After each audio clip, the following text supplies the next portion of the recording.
tonight we read in Revelation 4 and Proverbs 30, and both were cool chapters. But I got a little bit more from Proverbs, and it was the 29th, 30, and 31st verse, and it was talking about the different things that move with dignity. It said like the rooster, the goat, and the lion. It was saying the male, whatever, but I think you don't have to assign it to a certain. All those animals move with dignity or whatever. But I noticed that they mentioned a goat, a rooster, and a lion in the same sentence with dignity, and I found that interesting. Like, it didn't have to be the most powerful, the king of the jungle or whatever, that just move with dignity.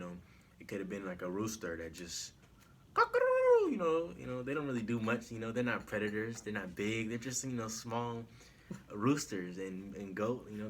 They don't do much, but they still move with dignity no matter what. Just like I'm sure you all, you tell me about your grandmother or whatever. Like, she was a housekeeper or something.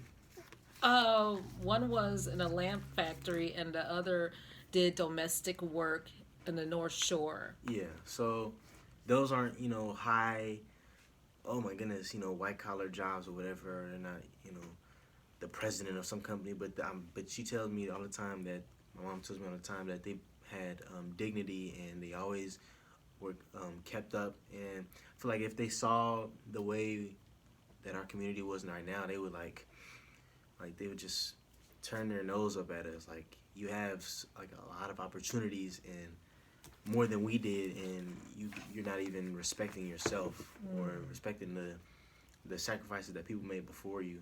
And I find myself doing that sometimes too. Like, I forget that it was so much harder back then, and now I look at pictures from back then, and they always were well kept, and I know they didn't have the highest paying jobs, but they would always be clean, and they would have their head held high, and they wouldn't have their pants sagging. They were always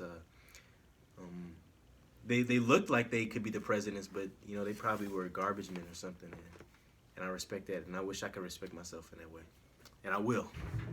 All right, I'm looking at the picture of the painting of the students who were at the lunch counter, Woolworths, right? They were so dignified. They would have their suits on.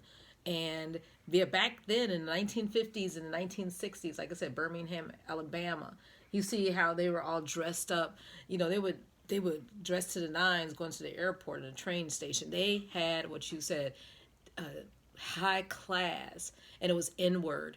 It didn't matter if they were domestic workers or blue collar workers. It was within them as far as that strength of character and their posture. Ooh, that's good.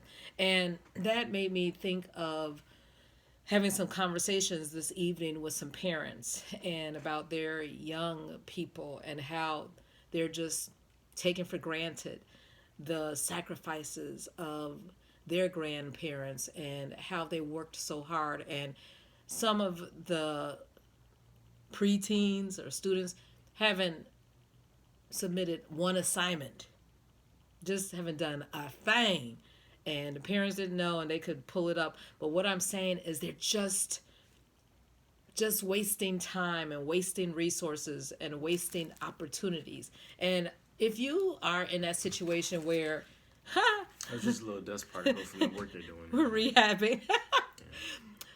If you have someone who is not being respectful, it says, there is a generation that curses their father and does not bless their mother.